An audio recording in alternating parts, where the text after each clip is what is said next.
আসসালামু আলাইকুম। কাছের দূরের দেশে বিদেশে যে যেখান থেকে আমার ভিডিওটা দেখতেছেন সবাইকে welcome to my page blog with Moni. আশা করি সবাই ভালো আছেন, আমিও আলহামদুলিল্লাহ খুব ভালো আছি। কারো ঘরে যদি একটা ছোট বাচ্চা থাকে, তার ঘরে গিয়ে কখনো বলিয়েন না আপনার ঘরটা আমার নোংরা কেন। সে যদি খেতে বসে তার বাচ্চার পায়খানা পরিষ্কার করে, তাহলে তাকে দেখে ছি ছি কইরেন না।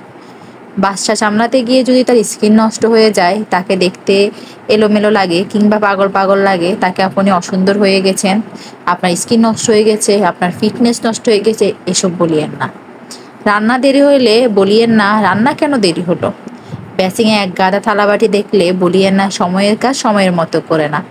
দুপুরে খাবার রাতে খেলে বুঝে নেন সে বাচ্চার প্রতি খুব কেয়ারিং। অনিয়মিত খাবার খাওয়া, অনিয়মিত গোসল, অনিয়মিত কাজ কাম দেখে তাকে বলিয়েন না সে অলস। বরং সে বাচ্চার প্রতি খেয়াল আগে রাখে। বরং তাকে আরো ইন্সপায়ার করুন তার এসব এলোমেলো কাজ। এলোমেলো চেহারা তাকে বেশি সুন্দর লাগছে তার মাতৃত্বে। মাতৃত্ব খুব ভয়ানক সুন্দর, এলোমেলো ভাবে অসুন্দর, অগোছালো সুন্দর। কারণ সে একজন মা। আর মায়েরা এসব জিনিস খুব পছন্দ করে, একটা সময়টাকে ভীষণভাবে মিস করবে। একটা মা এই সময়টাকে খুব খুব খুব ভীষণভাবে মিস করবে আসলে। এই যে আমি এখন একটা ছোট্ট বাচ্চা নিয়ে, দুইটা বাচ্চা, একটা নিউবর্ন বেবি আর একটা 5 বছরের বাচ্চা নিয়ে, মানে বলা যায় যুদ্ধ করতেছি। যখন ও বড় হয়ে যাবে তখন আসলে এই সময়টুকু করে খুব মিস করবো। আর ওকে ওইভাবে আদর করা হবে না, জড়িয়ে ধরা হবে না। সময় দেখতে দেখতে ঠিকই চলে যাবে, এখনকার কষ্টগুলো তখন আর কষ্ট মনে হবে না। এই যে সকালে আমি বাবুর কাঁথাগুলো আগে ধুয়ে মেলে দিছিলাম, এখন শুকাইছে, সুন্দর রোদ থেকে নিয়ে আসি ভাঁজ করে ফেললাম। যেহেতু আমি আগেও বলছিলাম আমি বাবুকে শুধু রাতে ডাইপার পরাই, দিনে কোনো ডাইপার পরাই না। তো সুন্দর করে এই যে, তারপরে সকালে নাস্তার পরে 1 কাপ চা না হইলে হয়।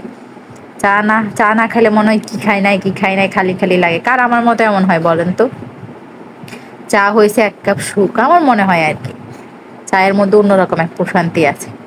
যদিও দুধ চা একটু গ্যাস হয়, খাওয়ার ভালো না। আমরা হয়তো নিষিদ্ধ জিনিসের প্রতি বেশি আকৃষ্ট হই। এই যে তারপর দুপুরে রান্না বান্না বসাইলাম, সবজি কেটে নিলাম, বরবটি, তারপরে মিষ্টি কুমড়া দিয়ে ভাজি করব।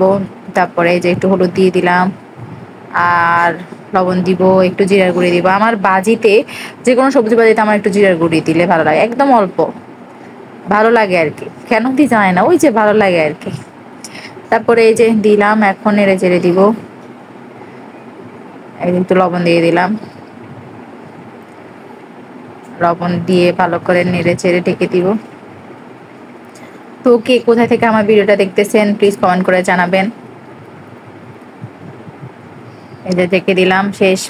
তো আজকে আমার কেন জানি একটু স্পাইস খাবার খাইতে মন চাইতেছে, তো রোস্ট বানাবো। কিন্তু আমার রোস্টের পর্যাপ্ত উপকরণ বাসায় নাই। কিন্তু লাইফ ইজ আনপ্রেডিক্টেবল। আমি মনে করি মানে যা আছে, মানে সব কিছু যে আয়োজন করে করতে হবে এমন কোনো কথা নেই। আমার যা আছে তাই দিয়ে আমি আজকে চিন্তা করছি আমি রোস্ট বানাবো, শেষ। সব কিছু আয়োজন করে আসলে কখনো কোনো কিছু হয় না। দেখবেন আয়োজন করতে গেলেই সময় যায়, মানে আমার মনে হয় আর কি, লাইফ ইজ আনপ্রেডিক্টেবল। আসলে জীবন নিয়ে কখনো প্রেডিক্ট করা যায় না। তো এই যে ভাজিও হয়ে গেছে আমার, সুন্দর করে ভাজি হয়ে গেল। যে আমি এখন বয়স দিচ্ছি, আমার বাবু উঠে গেছে। এই যে এখন রোস্টের জন্য এই ছোট ছোট করে কেটে নিছি, যে মাংসগুলা ভেজে নিচ্ছি।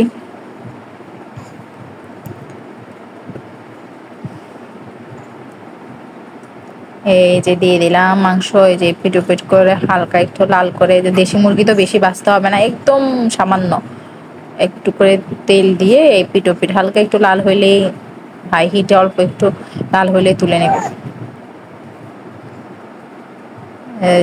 এই যে এইরকম হালকা ব্রাউন কালার হইলে তুলে নিচ্ছি। আর এই যে আমার ফ্রাই প্যানটা পড়ে যাচ্ছে আর এত তেল ছিটাচ্ছে মাংসটা, আমার ভয়, আমি দূর থেকে ইয়ে করতেছি, দেখবেন পুরা চুলার চারপাশ নোংরা হয়ে গেছে। এই যে তারপরের মাংসর পিসগুলো দিয়ে দিলাম, এগুলো ভালো করে লাল লাল করে ভালো ব্রাউন করে ভেজে নিলাম। তারপরে ওই তেলেই পেঁয়াজ দিয়ে দিব। এই যে ওই তেলের মধ্যে পেঁয়াজ কুচি দিয়ে দিলাম, এগুলাকে হালকা বেরেস্তা করে নেবো, যেহেতু আমি বেশি তেল দিই নাই, এই জন্য বেরেস্তাও সুন্দর হয় নাই। আমি ভাবছি এই তেলে হয়ে যাবে, কিন্তু আরেকটু তেল লাগতো আর কি। এই যে বেরেস্তা হয়েছে, কিছু করার নাই, যা হয়েছে তাই দিয়ে চালাই নিতে হবে। এই যে অর্ধেক তুলে নিলাম, আর অর্ধেকের মধ্যে বাটা মশলাগুলো দিয়ে দিব। এই যে পেঁয়াজ বাটা, আদা বাটা, এই যে রসুন বাটা দিয়ে দিচ্ছি আমি। অফ ক্যামেরায় পেঁয়াজ বাটা, আদা বাটা দিয়ে দিচ্ছি। তার মধ্যে আমি কতবার যে বাবুকে দেখতে গেছি, দেখবেন আমি গরম মশলা দিতে ভুলে গেছি আমার। তারপরে রোস্টের মশলা দেওয়ার পর আমার মনে হয়েছে আল্লাহ আমি তো গরম মশলা দিই না। এই যে রেডিমেড রাঁধুনি গরম মশলা দিয়ে দিলাম, সরি গরম মশলা, রোস্টের মশলা। এই যে আর একটু দিয়ে দিলাম, পুরোটা দিব না আবার বেশি ইয়া হয়ে যাবে। এই যে ভালো করে কষিয়ে নিব, একদম ভালো করে কষিয়ে নিব, হালকা আছে আস্তে আস্তে কষিয়ে নিব। এই যে আমার ওই যে দেখছেন আমি গরম মশলা দিয়েছিলাম, ওই যে তার মধ্যে তেজপাতাও দিতে ভুলে গেছি। কি করব, কতবার আগুন কমিয়ে কমিয়ে বাবুকে দেখতে হয়, বাবু উঠে যায়। এই যে ওই চুলায় ভাতও বসাই দিয়েছিলাম আমি। এই যে ভালো করে কষিয়ে নিলাম, যাই আছে তাই দিয়ে ফাঁকিবাজি রোস্ট আর কি এটাকে বলে। আবার কেউ আমার ভিডিও দেখে ইন্সপায়ার হয়ে বানাইতে গিয়ে আবার আমাকে বকা দিবেন না, যদিও খুব মজা হয়েছে মাশাল্লাহ। নিজের প্রশংসা নিজে করতেছি, কি বলেন, মাঝে মাঝে নিজের ঢোল নিজেও পিটাইতে হয়। এই যে ভালো করে কষিয়ে নিলাম, যে দেখতেছেন তেলগুলো হালকা উপরে উঠে গেছে। ভালো করে কষানো হলে তারপর মাংসগুলো দিয়ে দেব। অনেকক্ষণ ধরে কষাইছি আসলে, আবার একেবারে অনেকক্ষণ ধরে অল্প আছে লো হিটে অনেকক্ষণ ধরে কষিয়ে, যখন মশলাগুলো সুন্দর একদম কষানো হয়ে গেছে, তেলে উপরে উঠে গেছে, তারপরে এই যে আগে থেকে ভেজে রাখা চিকেনগুলো দিয়ে দিলাম। এগুলাকেও হালকা নেড়ে চেড়ে কষাইতে দিয়ে দিব। কষানো হলে তারপরে দুধ দিয়ে দিব।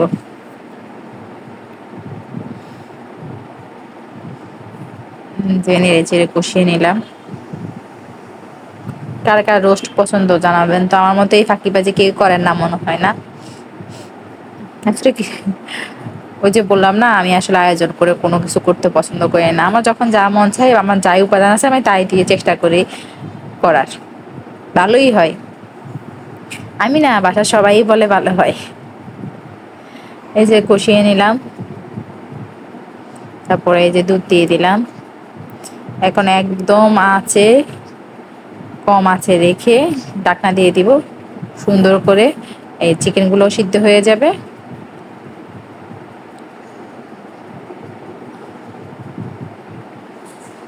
একদম কম আছে, যে ভালো করে চারপাশ থেকে মশলাগুলো নামিয়ে দিয়ে দিব। এই যে হয়ে গেছে আমার পাখিবাজি রোস্ট। এই যে 3টা কাঁচামরিচ দিয়ে দিলাম।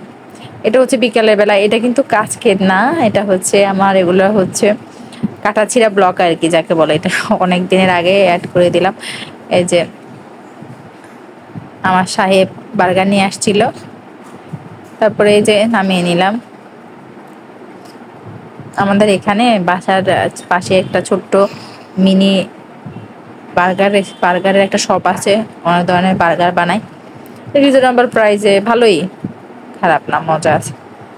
এই যে আমার জন্য, ওনার জন্য, বাবুর জন্য, মেয়েটার জন্য।